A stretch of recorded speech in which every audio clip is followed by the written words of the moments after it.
Hi everyone. You may remember that a couple of weeks ago it was revealed that Sharia courts are now operating here in Britain with the full backing of the law, even though they discriminate against women as a matter of course. And what this means is that those women who are intimidated into using these courts, as some of them will be, and everyone knows it, they will now find that they have the full weight of the British legal system lined up against them, alongside the patriarchal bigotry in their own communities. Those women who are cheated out of their just entitlement in these places, as some already have been, will find that they have no recourse to the real law to put things right. In other words, we are now accommodating Saudi Arabian legal principles here in Britain, just as we accommodate their corrupt business practices and their threats against our national security when we try to investigate them. If you live in Britain and if you think these courts are a bad idea, please sign the petition to which I have linked, asking that they be abolished and that this poison be removed from our society and that we revert to the rule of civilised law with equal rights for all, if that's not too much trouble.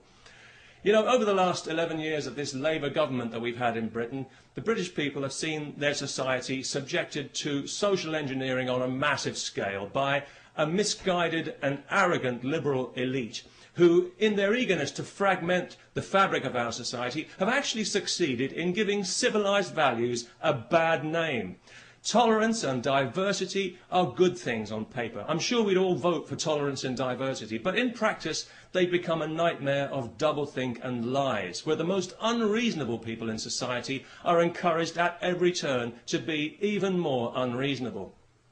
A case in point, just this week, some idiot from Saudi Arabia is being allowed to sue a supermarket because he was required to handle alcohol as part of his job, despite being told this when he took the job, and despite the fact that thousands of Muslims in Britain handle alcohol every day when they sell it in their corner shops to people like me.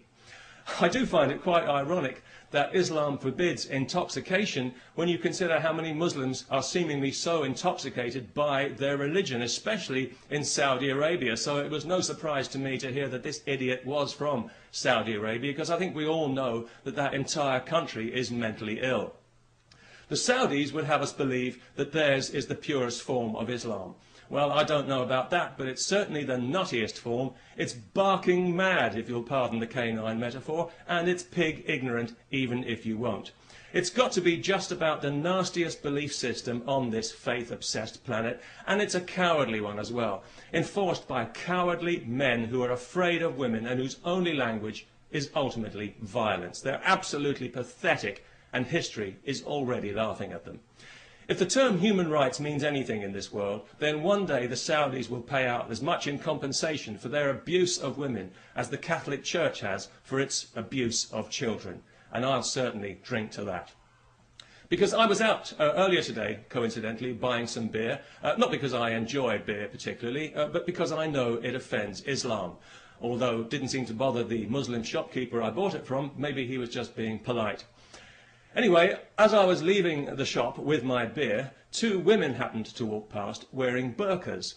Nothing too unusual about that, not anymore, not in London anyway, and nobody really paid it much attention, apart from one small child who I overheard describing them to her mother as letterbox ladies, which I thought was actually quite inventive and rather charming. But of course it was also deeply offensive, so we had the child put to death. No, not really.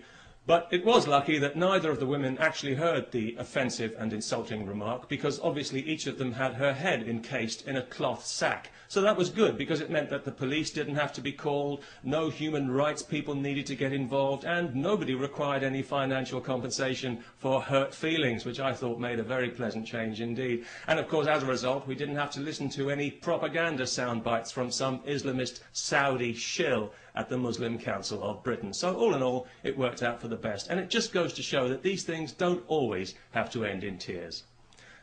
Peace, especially to everyone who remembers to sign the petition.